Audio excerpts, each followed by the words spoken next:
আপনারা জানেন যে আসন্ন ত্রয়োদশ জাতীয় সংসদ নির্বাচনে হবিগঞ্জ ৪ চুনারঘাট মাধবপুর থেকে বৃহত্তর সুন্নি জোট কর্তৃক সমর্থিত বাংলাদেশ ইসলামী ফ্রন্ট মনোনীত মোমবাতি প্রতীকে আমাকে নির্বাচনের জন্য মনোনয়ন দেওয়া হয়েছে।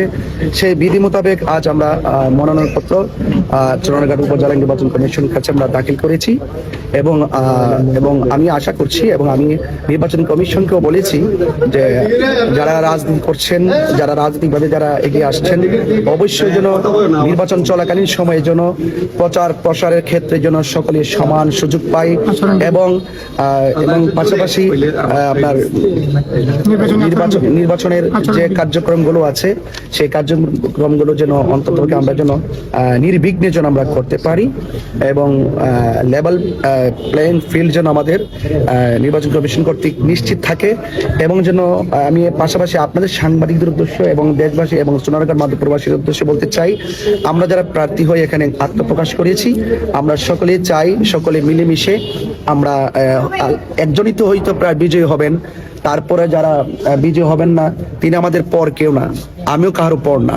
আমরা সকলে মিলেমিশে এই চুনারঘাটটাকে সম্প্রীতির মাধ্যমে, চুনারঘাট মাধবপুরকে আমরা সম্প্রীতির মাধ্যমে সাজাতে চাই। জয়ের ব্যাপারে আপনি কতটুকু আশাবাদী?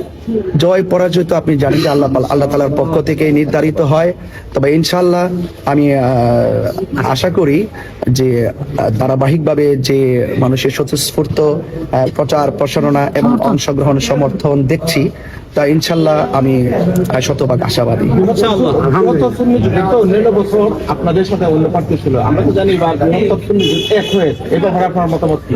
জি, এটা যা জেনেছেন তাই সত্য। আসলে আমরা বৃহত্তর সুন্নি জোট, আমাদের এখানে 3টি দল, বিশেষ করে আমরা একটি জোট হয়েছি, বাংলাদেশ ইসলামী front, Islamic front Bangladesh, supreme party মিলেই সেখানে সম্মিলিতভাবে জোটের মাধ্যমে কিন্তু আমরা বাংলাদেশ ইসলামী ফ্রন্টের পক্ষ থেকে যে জোটের মাধ্যমে আমরা মোমবাতি প্রতীকে কিন্তু নির্ধারিত হয়েছে এবং নির্ধারণ করা হয়েছে।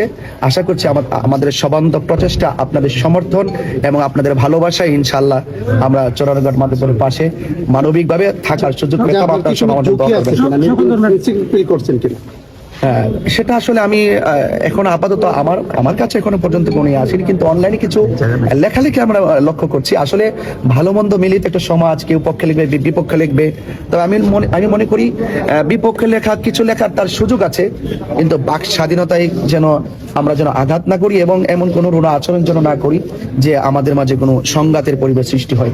আমি চাই শান্তিপ্রিয়ভাবে স্বতঃস্ফূর্ত অংশগ্রহণের মাধ্যমে আসন্ন ত্রয়োদশ জাতীয় সংসদ নির্বাচন সকল ধর্ম বর্ণ দল মত সবার অংশগ্রহণে প্রাণবন্ত হবে সে আশাই ব্যক্ত করছি।